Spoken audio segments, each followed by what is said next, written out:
All people lie. The research varies. Some research says some people will lie 10 times within a conversation. Sometimes with people that we know very well, we can see it. Because sometimes you'll have people say, well, I was married to someone or I was close to someone and I didn't see it. And because we're invested in that person, we want to believe the lie. A former Secret Service agent who's mastered the art of people reading, using these skills to help build trust and detect lies in your own relationships. Every Poumpouras. What are the social cues or psychological behaviors to know whether they're actually telling the truth? It could be a very subtle thing, or you might not give me anything. And actually the number one way people lie.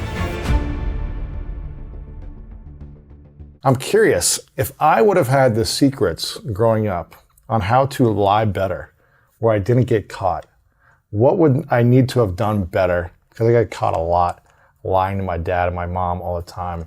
What would I have needed to do better? Or should I just not try to ever lie and just be completely honest and not worry about it? I think some lying to some degree is healthy. Really? Well, if somebody's calling you and you don't want to answer the phone and they're a very taxing person or emotionally, those emotional vampires, or just someone that's not unhealthy for you, voicemail, sorry, I was busy. I think in some situations it's okay.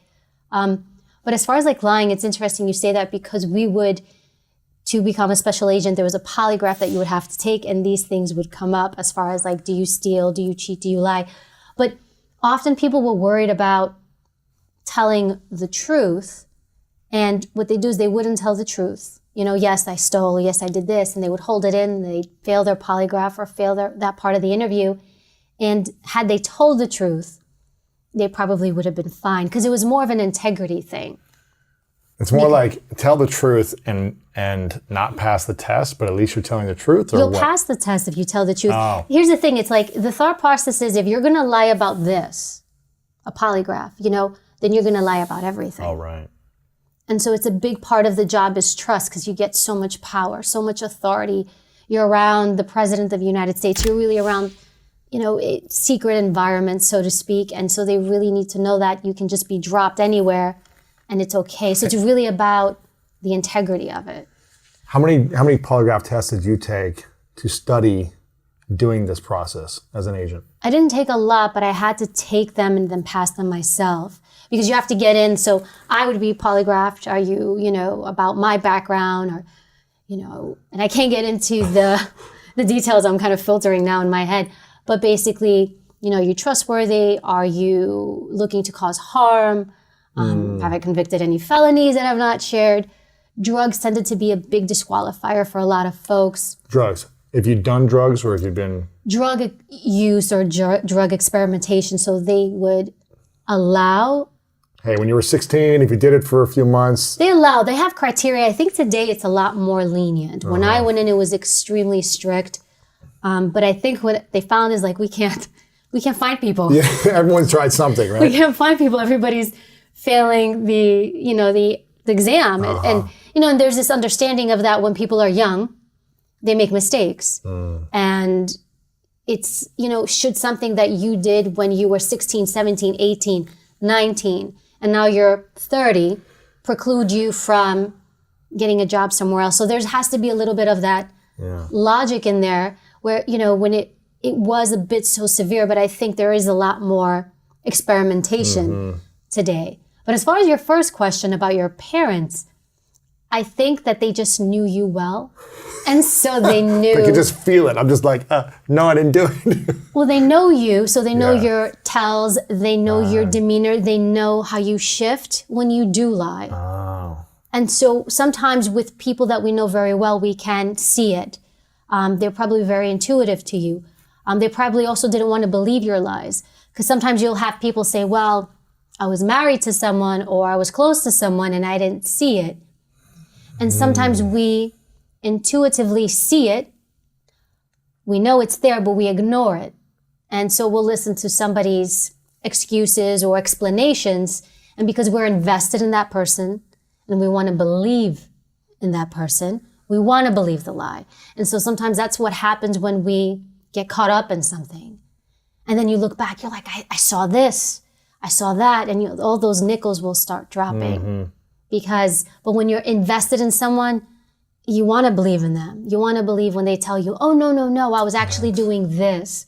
Because it's not to your benefit. It's to your benefit to believe what they tell you. Do we all lie? All human beings? And is it okay to lie? All people lie. The research varies. Some research says some people will lie 10 times within a conversation. 10 times? Like in one sentence or it can in a be 30-minute conversation? Hi, how are you? I'm great. How are you? Meanwhile, I just, That's a lie. had a fight with my significant other. So that would be a lie. Then also, lying by omission is a big thing. People think that I have to say the lie for it to be a lie. But I can tell you a story and leave something out. That changes the context of the story. So now the story is not accurate. I mislead you. That is a lie. And actually the number one way people lie is by omission. Because most people don't like to lie. They're not comfortable with it. It's not natural to us. It's work. It's a lot of work. It's very hard. Because you got to remember what you said too, right? You got to remember it. You have to stick to it because you may have to repeat that lie again later in time. And it really is a credibility killer. It's just not worth doing. And so it's a lot of work to do cognitively. So it is actually easier to leave something out. I don't feel as bad. And then when you ask me, Louis, I say, oh, I forgot to tell you that part. And then you lose credibility. If I lie like that, I may not lose as much. Gotcha. It's when people outright lie. And then, so you probably did some outright lies that I think Did you do this? Yes or no? No, I didn't do it. Or how about this? No, I didn't do it. Yeah, right. No. That's like one of the indicators when people say their body doesn't match what they say, so they'll say no, yes. Yeah. And so you'll see the body will do this, like the body's in conflict with what they're saying. It doesn't happen to everybody. It's everybody. Everyone is so unique and so different. And I think what popular culture likes to do is say everybody will do this, everybody will do that, and it's false. And there's no easy way to read people. It's work, it's studying the person, understanding human behavior, knowing that person, paying attention to their mannerisms. So like when I speak, I use illustrators when I speak. So if I'm telling you a story, I went here last night, I did this, I saw that. Now you ask me something, Evie, is this your favorite podcast? Which it is. I don't know. Right? But I start, I put my hands down and I change my mannerisms. Now I'm stoic. I'm not moving. In fact, people who do lie tend to move less, actually. Because I'm working. This is work. Oh. So I'm thinking, I'm focused. So there's all those indicators that do help you kind of filter out what's going on with the other person. So using body language and being more expressive hides the lie if you are lying? If you're usually, not all. Like I want to be, because some people that don't use a lot of maneuvers, they're always stoic. Sure. And so that's just what they are all the time. But if you have someone who is illustrative, who's always talking with their hands, and now you ask them a question that they're uncomfortable with, or they want to lie to you about, you'll see less movement in the body. What would be 3 questions, if you could only ask 3 questions to a human being to figure out if they're telling a lie or telling the truth? How would you start those 3 questions? What would they be? TED. T-E-D. Tell me, explain, describe. And then I would fill in the rest. Tell me what you did last night. Rather than, who did you go out with last night? Or were you with Sam last night? So tell me what you did last night. Explain to me how important this relationship is to you. Describe to me what you want in this business partnership. Those questions allow people to tell a story. So if you really want to read somebody, you want them to tell you a story. So the more I can get you to tell me a story, I hear you, I'm watching you, I'm getting your mannerisms down, everything. But then you're also telling me what is important to you, what is of value to you. And then when you do that, now I don't have to sit there and guess and figure out, how should I start my business pitch with Louis?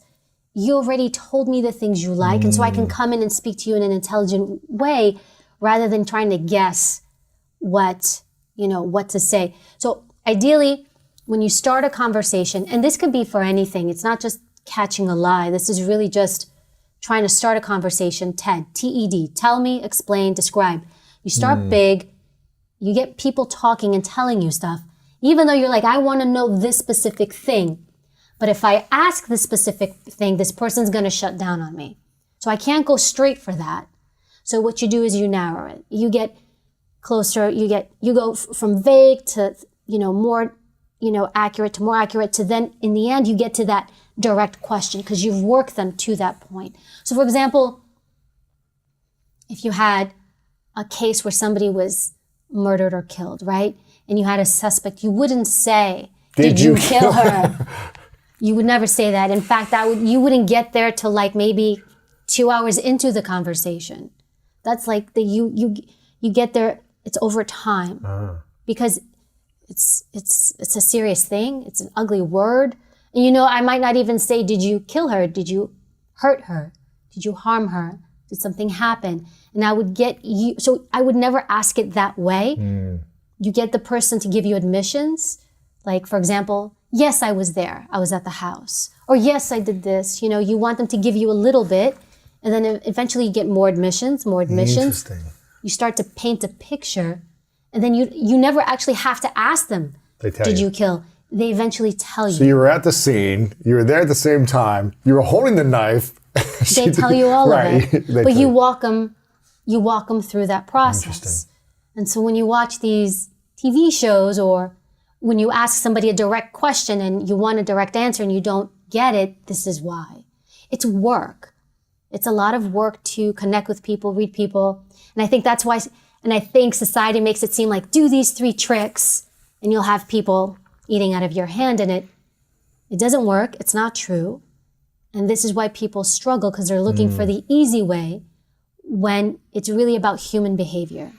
The person across from you, like understanding them, being curious. Curiosity is wonderful. So let them tell you stuff, ask questions because you're curious, and then you'll get more information rather than trying to go for like exactly what you want to know. And then the other thing too that helps with conversations is something called adaptability, which a lot of people don't have. Like if I have a conversation with you and I specifically want to know one thing, but you want to tell me a whole other story around it, people don't have the patience. And so like, no, we're talking about something else. Like stick to the topic.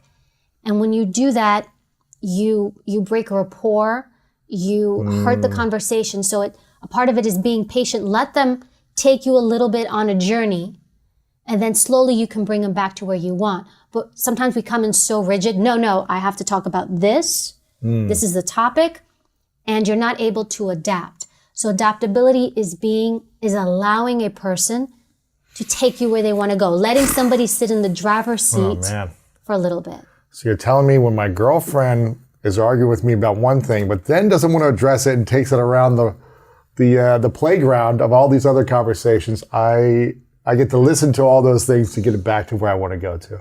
Perhaps. As opposed to say, babe, let's just focus on the problem right here. Well, it sounds actually like your girlfriend is actually more of an identity-based person. So what does that mean? Okay, so there's instructional, there's identity. So if I'm talking to you and I want to tell you, you want to tell me basically, Evie, if you stop talking to this person, your life will be easier, right? Cut this person out of your life, right? And I'm like, no, I want to tell you how I feel. No, this makes me feel this way. This makes me feel that way. But you don't know. And you're just kind of like, all you have to do is cut them out of your life. Cut this person out of your life. Or all you have to do is this one thing, problem solved.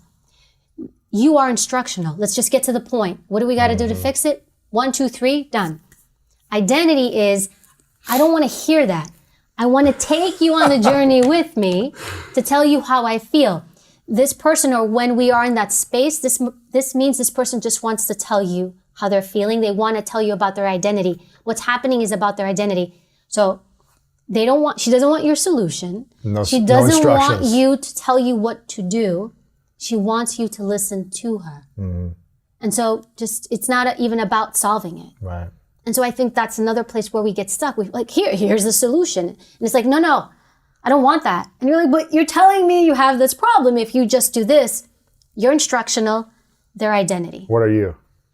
I'm typically instructional. I'm very like, just tell me what I need to know. I don't need to go through the circle. But when I speak to other people and I realize that their identity or in that moment, they want to tell me this whole story. And I'm just like, dude, all we got to talk about this one little thing, problem solved. I let them go. Wow. If you have the patience. It depends what the topic is. But she's identity based. So I think every time you talk with her, if you see that she's like not wanting to get to the point and figure out the solution where she just wants to tell you about her feelings, how this makes her feel, or how this hurts her, or if it's about her identity, then that's what she's doing. It's not about the solution. Whether you were in the Secret Service doing an interview or an interrogation, or in the real world now, I guess that is the real world, but after now, what are the social cues or psychological behaviors, body language, responses that people have before you take the polygraph test to know whether or not they're actually telling the truth? What are those few things that you would see? We talked about the body language. Are there other things that would happen, social cues or behaviors? So it's interesting. Everybody would assume that the polygraph was the lie detector. Like you just ask the question, come on in, have a seat, Louis, let's hook you up. Did you steal when you were a kid? Did you steal that gum or did you steal that? And then it just tells me everything. And it doesn't really work that way. Like typically the lie detector is the person. So you sit across from a person, you have a conversation. And as we're discussing something, let's say you're applying to the U.S. Secret Service. We'll make you a recruiter. Okay, give it to me. And so we're asking you all these questions about your education, your background, drugs, whatever it is. And let's say I say to you, Louis, did you ever steal anything? And so now I look at, are there any shifts or any changes? Do you change the direction? No. People are usually not that obvious, Yeah. But you can see something, you can feel it. It's also feeling people. I think that gets dismissed quite a bit, that it's not just see, hear, it's like, it's also, you can feel another human being. Energy, yeah. You can, and it's intuitive, and we should allow that and listen to that more rather than shut that down. But it would be, if I would ask you that, I would hear the way you responded. Did you respond similarly to all the other questions the same way? Is your, let's say if I said, Louis, did you ever, I asked you all these other historical questions and you're like, no. And then I say, Louis, have you ever stolen anything? Absolutely not. So now something like that, as small as that, I may mark that. I was like, okay, he said no for everything else. But here he said absolutely not. Interesting. Why is it a bit more emphatic? He cares more about either protecting something or that it actually isn't the truth. Maybe. And he doesn't want that to be out of But I will notice that it's different. That you did something different. Even if you, no. It could be a very subtle thing. Or you might not give me anything. There's some people, and I've had those people where it's just like, poker face all the way through. Some people, but I don't want to say they're professional liars, but some people, would come in, especially if it was a criminal case, and they're guarding the truth really hard, and you have to try to figure out what that is. Or some people come in and it's, I swear to God knows I would never do such a thing. On my grave. Those are usually red flags unless it's a culture or a person who typically does it. If they always say, I swear to God, I swear to my mom, then it would be like, look, this is part of this person's natural language, or maybe in their culture, they refer to God quite a bit. But if it's not, and then you start doing that, then again, that's a red flag. So that's what you're really looking for, rather than we have some of these cookie cutter things. It's like, everybody does this, everybody does that.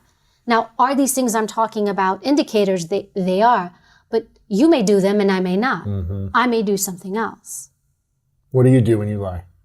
What do I do when I lie? So we all lie at something, right? We do. I do. Small or big. My husband's like, did you, have a donut this morning? No, I didn't have a donut. What do you lie about the most? Professional or personal? And what in each category? Maybe like if I'm mad. Because I have a pretty bad temper, so it's like, oh no, I'm fine. Yeah. And because sometimes I'll know, I'm like, I have a temper, and sometimes I know I'm being irrational. and I don't want to open up a whole conversation. So I'll just be like, no, Yeah. I'm okay. I'll leave it because I'll know it's me. I'm trying to think, what do I lie about? Maybe work, if it's a project I don't want to do. But usually that's what you have agents and managers for, because they do it for you. Sure. They shut it down for you. I'm trying to think. I mean, we all lie, but I try to keep it like, usually for me, it's like, because I'm like I like donuts and I like things, cookies, I like things. Yeah, I didn't so eat my that. husband's like a health fanatic. So he'll be like, how'd you eat today? I was like, good. oh, it was okay. Yeah. I was pretty solid, Oh, okay. So he'll know what I'm trying to say. Is there such a thing as person being radically honest all the time? No, I don't. I've not come across that. But I think, here's the thing. It's okay to lie because, have you ever been very, very, very honest, maybe with a person, and then felt afterward, you feel a bit exposed and you feel like, I wish I didn't share this much with this person. Afterward, you kind of have that remorse because we feel like it's a protection mechanism. I don't want to tell you everything about me. I don't want to be an open book. And so and it may not be a lie. So by omission, so in a meeting, if somebody's pitching me a project or I'm talking about something, I don't like it or I don't like the direction it's going, I may not say, I don't like this. I may say, thank you, let me think about that. Meanwhile, I want to say, no way, I'm not doing it. That's terrible. So that technically would be a lie. I'm like, you know what? Thank you. And let me think about that. Yeah. But I know I can't respond the first way. Shuts people down. That's why I feel like we hear people say no. Being able to say no to people more so because a lot of us have. To protect your time, your space, Yes. energy. Yeah. And that's wonderful. But don't say no. Find other ways to say no. No is ugly. No is mean. No is hurtful. So I can say, thank you so much. I'll let you know. I'm not really sure if I'm able to. Let me think on that. Find alternative ways to let people down. Why is that? Why not? To preserve the relationship. Because when you say no to someone, even if it's a friend, they might It take stings. it personally. It stings. Right? Why are you saying no to me? Why do you have to say it like that? You can reject people in a thoughtful way, in a professional way. And it depends. Like, do you care about the relationship? And if you do, your hard no can hurt people's feelings. People become sensitive because you're rejecting them. And so I'm going to think of a different way to say no that's not going to impact you as much. It's really using language thoughtfully. So for example, you brought up lying. I love that. And you said, when I was a kid, I lied. So I would never say to you, Louis, you're a liar. Or Louis, you're lying to me. I would say, Louis, I know you're not being truthful with me. Louis, you're holding something back from me. Sounds different. So it's the same way with language. We throw our words out and we don't realize that they land on someone. Yeah. And so then we scratch our heads wondering, why did this conversation not go well? It's this person's the problem. When we don't have the ability to think about, how did I deliver this? So if it's a business relationship, that's important to you, but you want to say no to this, you want to think of a great way to say no. So we want to think about, how do we let people down without hurting their identity? Going back to identity.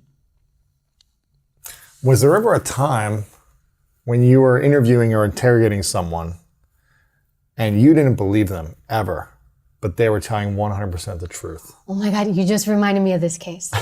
Where you're just like, I know this person's lying to me, but at the end of the day, everything you said was pretty true or almost 100% true. It was such a simple case, and it was not even for a lot of money. It was an ATM scam. This man was going to ATMs and he was stealing money. Somebody would go in, use their credit card, he'd come from behind, take money. Very simple. On the ATM. Put them up with like a gun or something? No. Just follow them in. There's these little skimmers that they put on top of the machine, so when you scan your card, that it would pick up your information as well, and then you could go. There's all these different scams. So, but when you go to the ATM, there's a camera there. It's got your full picture. Right. So I have a picture of this guy, my perpetrator. It's a picture of him. I see him, his face. He's wearing a hat. He's wearing a New York Knicks hat. And I was like, here's my guy. All right, I've got it. All I got to do is lay the picture on. So he shows up for his interview wearing the same New York Knicks hat. Wow. So I start speaking to him. I don't take out my evidence, right? Because I'm saving that. Because that's my. You knew this is a slam dunk. Oh, this is a slam dunk. I was like, and he didn't even steal a lot. $500. It was something small. I don't know how it landed in my lap, but it did. And sir, you took the money. No, miss. I swear to God, I would never do that. Sir, we have this. So I'm doing this with him for like 15 minutes, and this was a mistake on my part. We have evidence. We have proof. We have. Video footage I'm of giving you him everything. at the No, scene. never me. And I pull out, I think I'm being slick, and I pull out my photo of him. Boom, right on the table. Who's that, sir? Right? And I'm sitting there, I'm all smug. I'm like, I got this guy. And he takes it, and he looks at it. He's like, looks like me. Yeah, he looks like me. He's not me. I was like, what? That's you. He's like, it looks like me. That's not me. Same hat. New York Knicks hat. The guy You're showed wearing up the hat right same now. Yeah, no. And it was the craziest interview. And I remember it was for money. It was not for a lot of money. In fact, when it came to financial crimes that had to do with money, it was actually harder to get people to confess to those. Why? Less guilt. Less guilt. They didn't hurt someone physically. Yes. They might have hurt them financially. Yes. I'm at home. I'm sitting behind my computer. I'm in my fuzzy slippers. Yeah. Or even if I'm doing it at the ATM, I'm not stealing from you. I'm stealing from the bank. Yeah. But it's different when I walk by you and actually put my hand in your pocket. It's different when I go into your home and I assault you. Yeah. So there's that level of guilt. When it's money, and especially if you steal it from an institution, Yeah, who cares? zero Yeah. guilt. Those were the hardest to get. But yeah, that was my guy. I will never forget him. So That's why I wait, started laughing. was it him or was it not him? It was him. We arrested him anyway because we had the proof.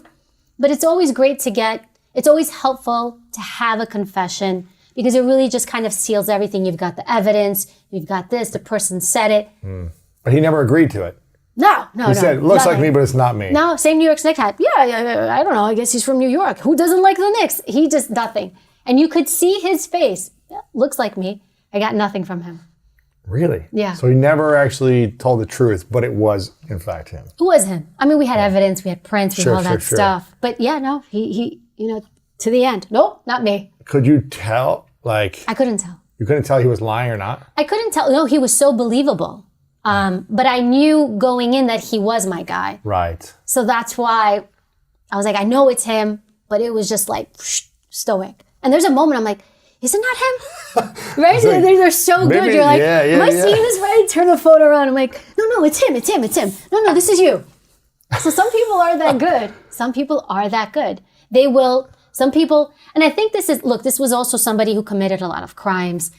And He was used to it. He knew he's how to used get to out it. of it. So certain people who lie a lot usually become better at it. Or they don't feel bad. They become better at masking it. You obviously have a great conscience, and so it bothered you, and so all your tells were shown. You couldn't Yeah, it's conceal like your heart it. is bumping, like your chest is tight, like your throat is clenching. You're like, It bothered you, Yeah. which is a healthy thing. It's actually a healthy thing when it bothers you. We tend to see in people who have sociopathic tendencies or antisocial tendencies, those people don't tend to be bothered. And so they can lie and can be quite calm about it because they don't feel that guilt. The majority of people will feel guilt. So the majority of people will feel the way you feel because you know it's wrong, you feel it. Whereas those individuals with those tendencies, they don't care.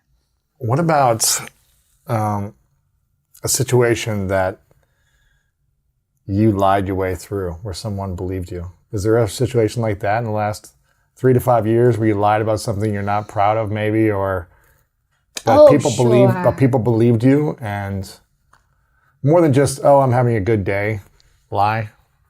You know what I did? I could probably confess to this. This was so long ago. I went and it was back in the day, I got a money order from Western Union? the post office. Post office? And, I was like young, I was a kid, I wasn't making a lot of money, I was in college.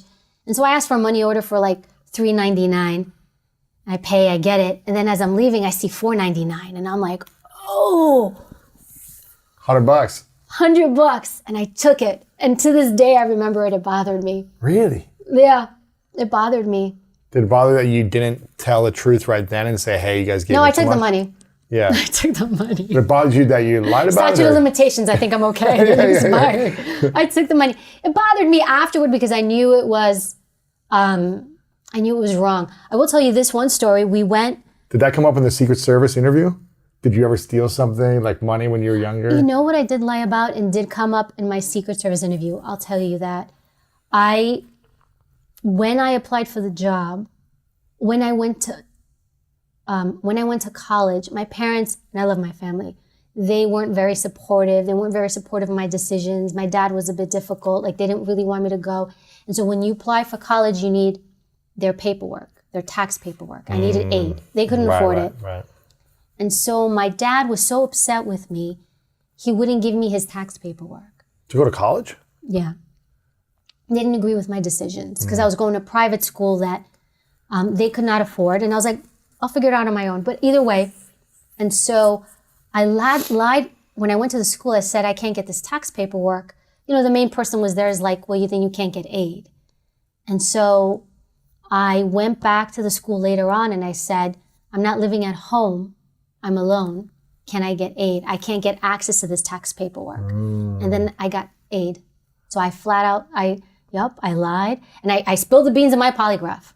I was like, You told them this is what happened. I said I lied to get financial aid. Because I couldn't qualify for aid.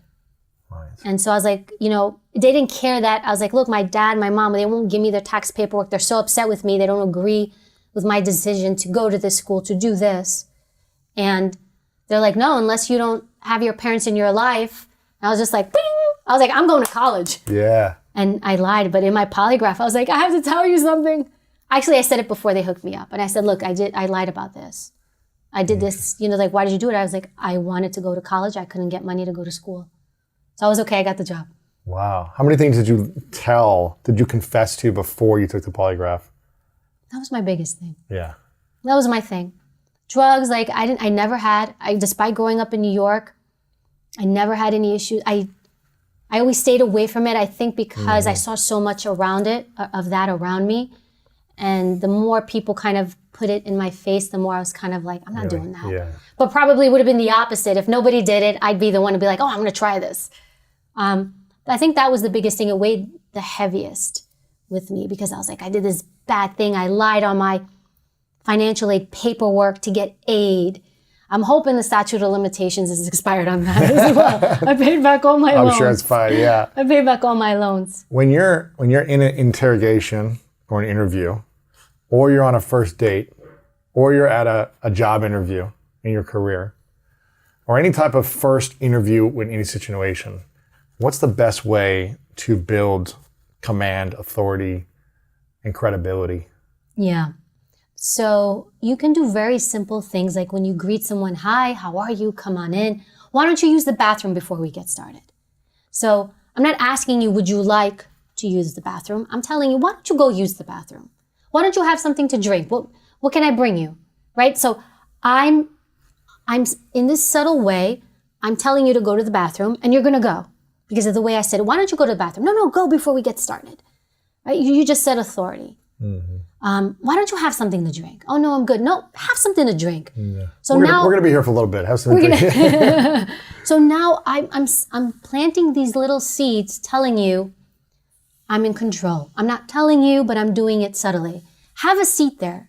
You know, you can show me where to sit. Or on the flip side, you could also practice something called autonomy, where you let somebody choose their own seat. And that's a different tactic. So there's two tactics here. Where would you like to sit? Yeah. Where would you like to sit? So you may use that on me if you want to talk about a topic that I don't want to talk about. And so autonomy makes me feel like I have a choice. You let me choose where I'm going to sit because you're going to let me have it later. You're going to try to push me on something later. So I gave you something now. The law of reciprocity means you give me something later. Exactly. But also autonomy, though, it's actually also not reciprocity. It's actually more of I feel in control. Because we don't like to feel like we're not in control. So if you want to talk about something where I'm really uncomfortable, I don't feel like I'm in control, I will give you control elsewhere. So I will give you control in picking where you want to meet. I will give you control in what time. I will give you control in where you want to sit. Little things like that you can do where that person has autonomy to choose. We can do it here. We can talk about this or we can talk about this. Which would you prefer? That's, nobody likes to feel like they don't have control. So a way that you can deal with a resistant person is by giving them some level of control. When you're going on a first date, how is it, and you've been maybe in an abusive relationship in the past where you were a doormat. You were walked on, you had no control, no authority. The person that you were in a relationship with walked over your boundaries, took advantage of all that. And you've had time to heal, and now you're getting back out there. Yeah. How can that person create a great dating experience in that first date to put themselves more in the driver's seat with some authority and not a doormat mentality? All right. So there's two things. I think the first thing is don't take out on that person what was done to you by somebody else. That's the worst. They're just, because we've all been victims of things to some degree, right? And let's say even if it was abusive, it was horrible, it was that. It is also not fair to take that out on an innocent person, like to take your trauma out to someone else. And sometimes we can feel trauma elsewhere and then project it onto someone else who didn't cause that to us. So I would say that's the most important thing because it will allow you to connect. The other thing I will say is the majority of people tend to trust. When we have relationships with people, we tend to go and trust people. So when someone says something to you, you tend to believe it. We believe it. The average person. Why is that? We're just engineered that way. And I don't even know why that is, but we tend to sway towards trusting the person. In law enforcement, actually, it's the opposite. Law enforcement officials are notorious for thinking people are deceitful. So the average person believes people are honest. Law enforcement believes people are deceitful because they deal with more people who lie. But that causes a problem elsewhere because when you do have innocent people, we're telling the truth. They're telling you the truth, and then you get false confessions. You get problems. You're looking at the wrong person because you're confirmation bias. That's a whole other animal over there. But knowing that we tend to give people, we tend to believe people automatically, just hold a little bit of that back. Don't believe less. Just be more reserved in how much you trust. Discerning about it, yeah. Yes, just don't put it all out on the table. Oh my God, this guy's great or gal's great. I just connected with them. And then what we do, we go nose in. And so you don't want to give unconditional trust. So unconditional trust is like, I give you now trust across the board. I trust you in everything. When you start dating someone or any new relationship, even in business, always conditional trust. I'm not going to trust you all the way. I'm going to trust you part of the way. So now here's the thing. We love to trust unconditionally, which is probably why we tend to just want to give people trust. It's less work. I could just turn my brain off. I can trust you, Louis. Great story, yeah. Louis, ask me anything you want because you asked me in the beginning, is there anything off the table? I'm like, no, Louis, go ahead and ask. But you give that person unconditional trust, and I don't have to think so hard. I don't have to worry if you're going to manipulate me. I don't have to be on my guard. It's easy. It's easier, that relationship. Conditional trust means I have to be a bit more careful. So it's like me going to buy a car. I know I'm dealing with a car salesman. I know I should be careful. It's just understood that they try to get you to buy certain things and use certain language. So when I go in with conditional trust. And so I'm better protected. That's why there you're less likely to get hurt in those situations where you understand I can't fully give everything to this person. I can't fully trust them conditionally. I can, unconditionally. So I have to just be careful.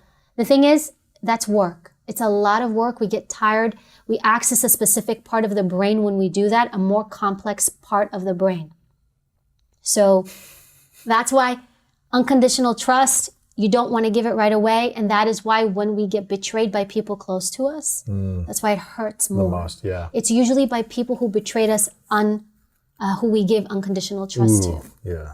So that's my advice for dating. That's when it stings. Would you use the same approach if, let's say you're, I haven't been on a first date in forever, but let's say you're on a date, your first date with someone, would you say, hey, why don't you have some water? Why don't you use the restroom first? Where would you like to sit? Would you do the same approach there?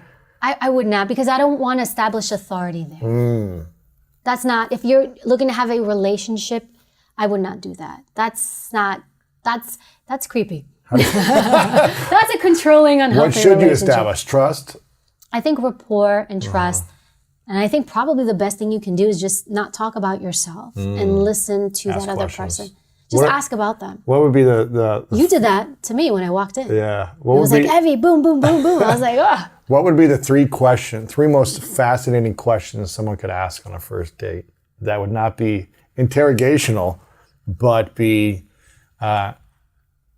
connecting questions? Ted, Same thing. tell me about yourself. Explain to me what your dreams are. Describe to me what your hopes are. Don't create a question, because you may ask a question that you think is fascinating, and they're gonna look at you like that's the dumbest thing I've ever heard. Like, you don't, right? Because you don't know what they think, like what their aspirations are, what their. We're on a hypothetical first date. What would you say to me? And using the Tell me about your podcast. I'd love to hear all about it. Ooh, okay. Explain to me how you got into that. Describe to me like what it's like when you interview all these different people. I'm going to shut up and I'm going to let you go, Louis. Because now I get to hear you. I get to see what you're like, your values, your beliefs, what excites you, what doesn't excite you. You're going to tell me about why you started it. You're going to tell me about your background, what got you into it, any growing pains or heartaches or how this happened. You're going to tell me about your favorite guests, your not favorite guests. You're going to tell me about the amazing things you learned, or maybe some of the things that you were like, I can't believe I brought this guest on. And so now you just opened up this world, and I had to do no work, and I can just listen. These are more indirect questions, is that right? Or open-ended? Open-ended questions. So don't ask a direct question. Who is your favorite guest? Don't say No. that. I would tell me about your guests. And then I would allow you to naturally tell me on your own, because you feel like you're in control, and it's more likely that you will tell me on your own. But if I ask you directly, and if you want to protect the integrity of the people you interview, because you don't want to say, this is my favorite guest, and make it public, because then it's going to hurt the people that come on the show, right? Your clientele, so to speak, your guests.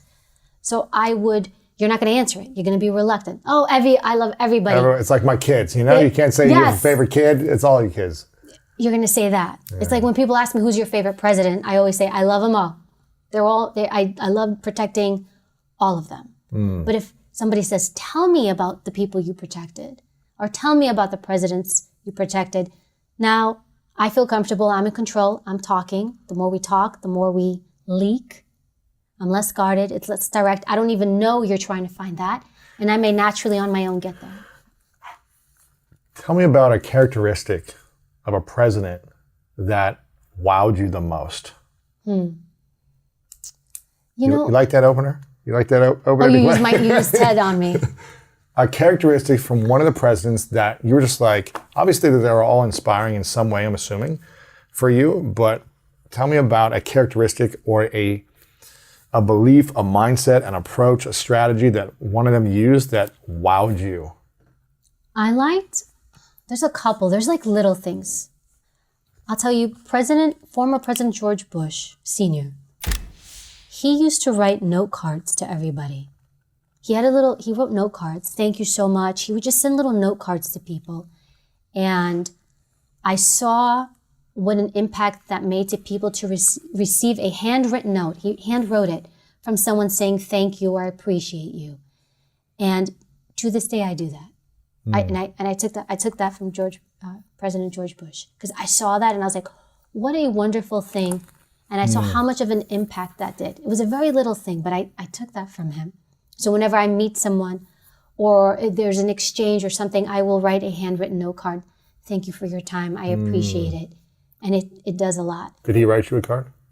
He did not write me a card. He wasn't my full-time protectee, but I watched. Yeah, you watched him actually write it for other people? Yeah. Or you saw other people get it? Both. You would see them when they would work, and you would know what they did or didn't do. But that's what he did. And other characteristics, I think, I liked President Obama. I liked the way he spoke. And for me, that was I appreciated that, because although I was an agent and an interviewer, I didn't know how to speak for myself. It's weird, right? I could speak on behalf of the government and the law and all that. But I never paid attention to the way I spoke to people. And what I loved, you could hear him. Usually you call Renegade, I could say it, it's public, it's in his book, Renegade on the Move, right? You could hear the agents say that. But you could hear him.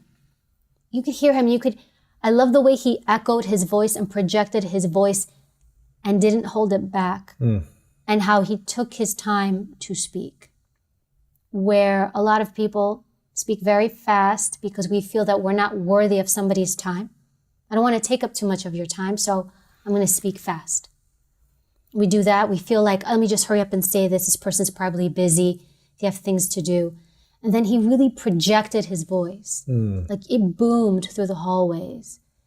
And that was a person who was not shy of being present, of taking a space and letting you know I'm here and my voice is relevant. I like that. That's powerful. Yes. Any other characteristics from anyone else? There's so many. The ones that wowed you, that stood out? They all did. Like, they were all great. George Washington. Oh my God. All right. How old are you? GW, President George Bush. I love going to the ranch with him. I'm from New York City. I go to Texas. And I was just like, it was like, we were out in the wild. He's like, we're going to make trails. I was like, why are we going to make trails? There's a road right there. We'd cut trails and hike. And he was very authentic. Who he was on camera was who he was off camera and vice versa. He was very just real. And so you'd see these qualities with different people and, it's kind of interesting. I just thought of it. I was almost like in my own school of greatness by being in the White House. And then over all the years you're around all these people, these influential leaders, forget politics, it still takes a person of to get there. To get there. And so you watch them, and then not just them, they've got cabinet members, other individuals who, you watch and you listen to, you see how they problem solve. And I was in my own school of greatness where I just got to be front row and you're doing your job. At the same time, you're listening, you're watching, you're absorbing. I loved it. Were there any strategies you witnessed or watched or observed from them telling you or not telling you on how they commanded respect and authority in just their way of being, tonality? Was it touching people, on their hand? Is it, whatever it is? Look, eye contact. What were the things that they did or that some of them did that really stood out to you? So I'll tell you this, they didn't have to work as hard. Because they're already the authority. Because they're already the authority. So I want to say that. Like the president can look at you and be like, hey, how you doing? And then blow you off and you're like, oh my God, I got a whole solid second. Whereas when they're talking to me or you, it's just like, you only gave me a second, right? So they don't have to work as hard. So even the little attention they give you lands on you. However, though, eye contact is huge. When you talk to someone, and you want to convey, hey, trust me.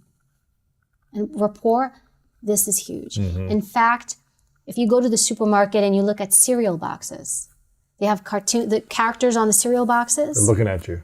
You know where a lot of them look down? They're looking down. You know who they're looking down? You'll see cereal boxes where the character looks down. At the cereal? No, I'm a cereal box, right? I'm the Trix rabbit or whatever, right? Now, you go shopping, I'm not looking at you, I'm looking down. Why am I looking down? The rabbit's looking down. Right, the rabbit's looking down. Thank you. Wow. Because the kid's the consumer. Yeah, not the adult. No, the kid's going to say, Mom, look, come grab me. Mom, buy that for me. Oh my God. So they design them to actually look down. And they also put them at a certain level. And so maybe in adult cereal, they'll have the person looking at higher up because they're looking at the adult. Eye contact is huge. It conveys, trust me, talk to me, I'm here, I'm connected with you. Even when you want to listen to people, normally we do break eye contact, but good communicators will lock in. They're not uncomfortable. They're there, I'm with you, I'm connected with you. That is huge. But you touched on literally touching people. And you would see a tactic. I don't want to say a tactic, but no, it's a tactic. It's a strategy. It's a strategy. Is, hey, Louis, and, and maybe I touch your forearm. Yeah. You can do that. But I will say today. You can't do that. Today is very different. Yeah. They would teach us that. They're like, hey, you can touch the top of a person's knee and just be like, hey. And I could be like, whoa, unwanted touch. So now I would actually go against that. I would actually encourage people not to do that just simply because you don't know how it's going to be received. And now today, you got to be a little bit, less is more with that. Yeah, I mean, shaking your hand, maybe that's it for I think a second hand on the top, like a genuine heartfelt for 2 seconds and then let it go. Yeah, I think so. You want to respect people's space. It's a little bit different. I think we have more, we do have more social space now. Yes. And it's interesting how that's going to change the dynamics of how we interact in the future. Interesting. How do you build that trust without being present and more connected and touching and... Right, and you have a mask. You can't even see the lower portion of a person's face, which conceals their expressions, their gestures. So it's even harder to read them. So how do we read people like that? Is it more body language then of shoulders down as it's opposed harder. The tone, the inflection of the voice, does it change, does it not? The body posture. Again, sometimes it's just as simple as how they say something, the way they deliver a story. For example, when I worked cases, sometimes I did interviews and interrogations, and I would be asked to help local police departments sometimes. And they'd say, look, we have this case and we've got 3 suspects, but we can't figure out who it is. Oh. And I would, I'd always want to interview the person I thought it was. And so I would say, do you have statements? And they say yes. And I'd say, send me the statements that they wrote. Written statements. Written statements. About what they said, their story is. Their story is, correct. Because these are people typically that had been already interviewed by local police. Mm-hmm. They got nothing. They have no proof. So they would reach out and they say, look, you guys are polygraph examiners. You have a bit more expertise in this. Will you help us out? It's an important case. And so I'd say, send me their statements. And so I'd look at their statements, and based on their statements, I would be able sometimes, most of the time, to tell who likely did it. And it was those statements that, and this also happens when we tell a story, when we speak. When you ask somebody, what did you do yesterday? When they deliver a beautiful story to you that has a beginning, every 2 a middle, minutes, and an end, it's an arc. When it's a story, it's an arc. It's typically manufactured. That's a lie, usually. Yes, because we don't typically talk about our stuff like that. And so when I would read a story, I would read a statement, and if I read like a story, because the person's like, the liar is like, oh, I got to write a story. I got to tell them what I did here, then did here. They're manufacturing it. A truthful person is going to write how their day went. And a truthful person also makes spontaneous corrections. So it contradicts what a lot of people think, in that if I correct myself as I'm telling you something, then it looks like I'm hiding something. Then it looks like I'm correcting myself because I'm hiding something. I can't remember my lie. And it's actually not true. Those are the honest ones. Yes. Oh, actually, that was a mistake. It's a spontaneous correction. When it's unsolicited and somebody you're speaking to, or even in writing, you'll see a scribble. It's okay. If it's a spontaneous correction, meaning they're correcting themselves as they're speaking to you, it indicates truthfulness. That's an interesting little... Yes. And also too, like a little one, when somebody uses quotes when they talk to you, they'll say, oh, he said, and quote, they'll tell you something somebody said in quotes, like he said, this in quotes. That's also truthful. The air quotes. The air quotes. When someone uses that, not on the written paper quotes, but the air quotes. Oh, even in both, yes. If someone uses quotes, yes, and I repeat, this said this, that means they're telling more likely the truth. Yes. Truthful. Why is that? Because they're being very specific. We also know, based on the research, people who lie vaguely. Remember I said, it's work, it's hard work, you're trying to create a lie, tell a lie, remember the lie, listen to the person speaking to you, think about what you want to say. There's so much going on. And so what they do is they lie vaguely, because it's too hard for me to remember all these details, create all these details. It's just too much. It's a heavy cognitive load. What would you say is the way to overcome self-doubt and build confidence? Some things they could do. Stop doing things that you're only comfortable with. Take risks. Make decisions. I think I've noticed that with people who lack confidence, they're quite indecisive. Indecisiveness is a big thing, and what they will do is they will go take a survey and ask everybody around them, what do you think I should do? Man. What do you think I should do? And you're asking a person who has no ability to, you're asking someone with no expertise about something. It'd be like, love mom, but it'd be like me asking my mom, hey mom, do you think I should do this TV show? And she'd be like, what did you say? What TV show? Oh, you're gonna be on TV? You know, like I can't ask my mom about a TV business decision. She doesn't have the experience. I can ask her about something else, you know, that she does have experience in. But indecisiveness is key. And how does someone build decisiveness? When you gotta stop asking people what to do and just do it. And then when you make a mistake, own it. Fall on your face. The more you fail, the more confident you become. You can't fear failure. I have failed, Louis. I don't even know. I feel so much. And and I look at it like, all right. And once that happens, once the worst thing that could happen to you happens, and you are still standing, you are still there, you are still breathing, like, that builds resilience.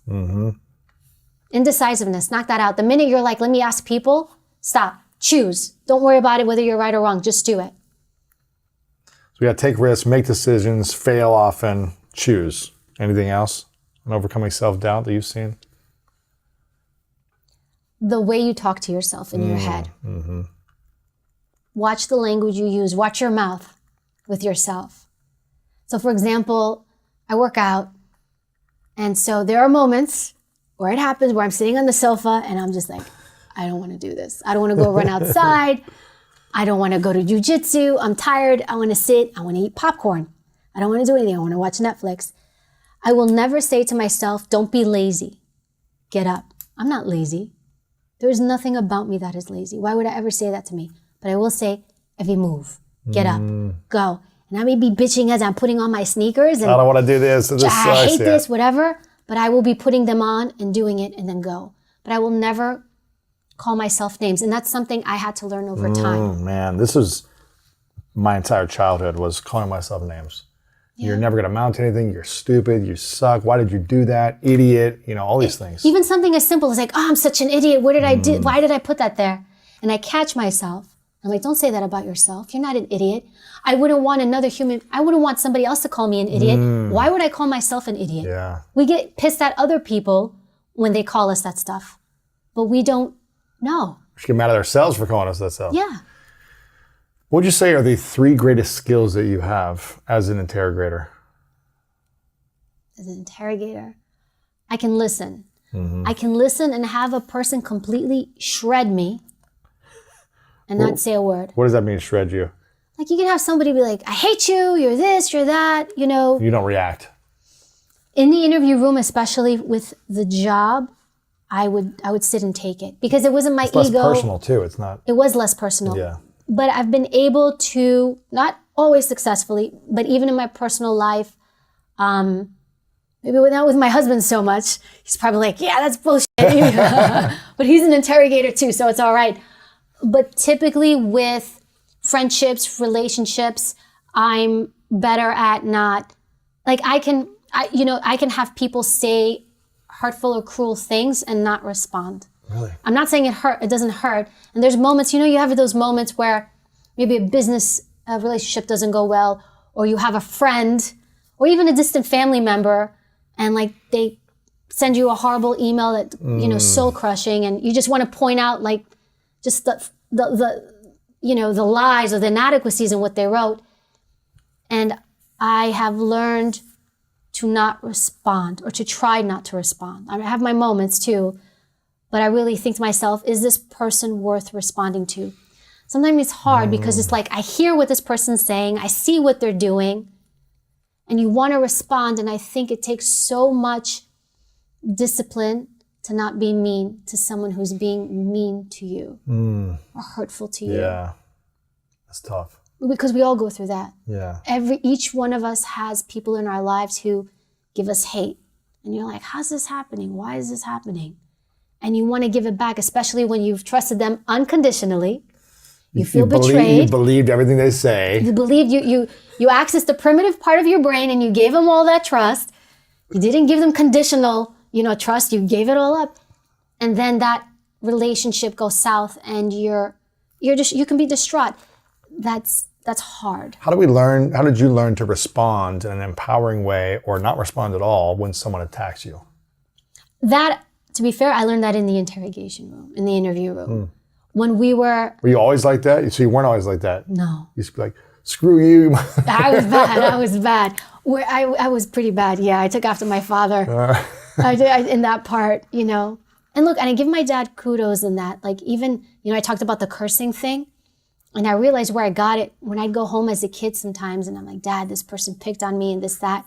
This is his advice. Did you say F you?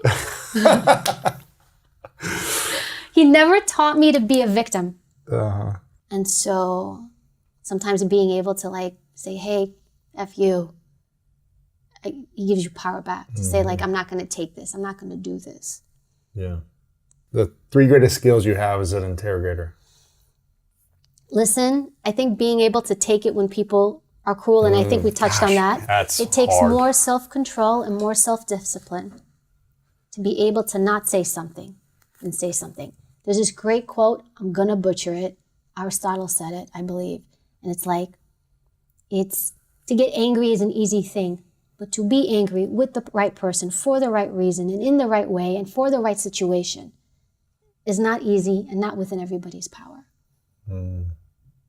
And so for me, I work on that just because I naturally gravitate to that. So if you have a victim mentality a lot, maybe step it up and defend yourself a little more. Yeah, or put yourself in uncomfortable places, and when people say things to you, you can't let it crush you. You got to have a little bit of that. Who are you? Yeah, some thick skin. Yeah. But not even thick skin, but the ability to say you're wrong. I know you're wrong. I don't even need to tell you you're wrong. And I think that the third thing would be what I learned is when you try to say something to someone and when you're going to explain something to someone, you have to ask yourself, does this person sitting across from me have the ability to understand the perspective I'm about to share with them? Right, they may not. And if they don't, just sit there and just be like, okay. Oh my God, look at that. Look at the time, I gotta go. And so I think not wasting your time banging down a door that it's not even a door. It's like letting that go. I've got a couple final questions for you. Yes. This is called the 3 truths. It's a hypothetical question. Oh, I'm nervous. Imagine your last day on earth many years away from now. Okay. And you've got to accomplish everything you want to accomplish. All your dreams come true. Everything you want to do, it happens. Okay. But for whatever reason, you've got to take all of your work with you. Your written work, your books, your audio, this interview, it's all got to go with you to the next place, wherever you go. You've got to take everything with you. So no one has access to your content anymore, or a recording of you anymore, or your information. Okay. But you get a piece of paper and a pen, and you get to write down 3 lessons you've learned from your life that you'd want to share with the world. I call it the 3 truths. What would you say would be your 3 truths that you would share with everyone? Do the right thing, even when it's not the most popular thing to do. That would be it. That would be a huge, because sometimes you're doing the right thing and everybody around you is telling you you're wrong, you're this, you're that. And it's like, if you know it to be the right thing, do it. That's not easy. 3 things that I would leave behind, right? I would. Number 2? Say it again. I want to hear it again. This is all you have to leave behind. Lessons that you've learned from your life. Lessons. I call them 3 truths. Do the right thing, even when it's not popular. Make your own decisions.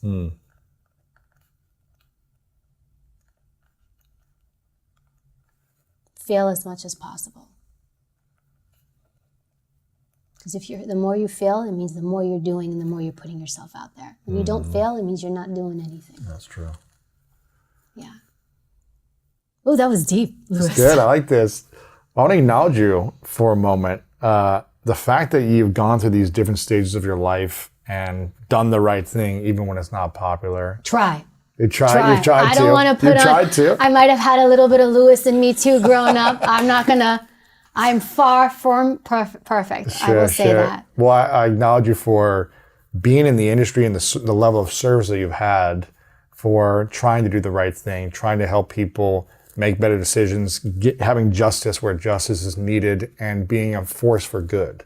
You've shown as a force for good for many, many years in your level of service. So I really acknowledge you for showing up. And then also moving into the next stage of your life and showing up in a different way to serve people with this type of information, to help people, to spread the knowledge that you've learned in these different environments. So I really acknowledge you for the gift that you are, for showing up, for learning, for failing, for growing, and all the stuff you're doing. It's really inspiring. Thank you. I appreciate you saying that. Of course. The two lanes. One lane is it's people that love you and care about you but don't support you. And then the other lane is people that maybe envy you or jealous of you, do want your harm. This lane here, they need to not be in your life. And the moment you realize that, you don't have to tell them, but you should start to fade out.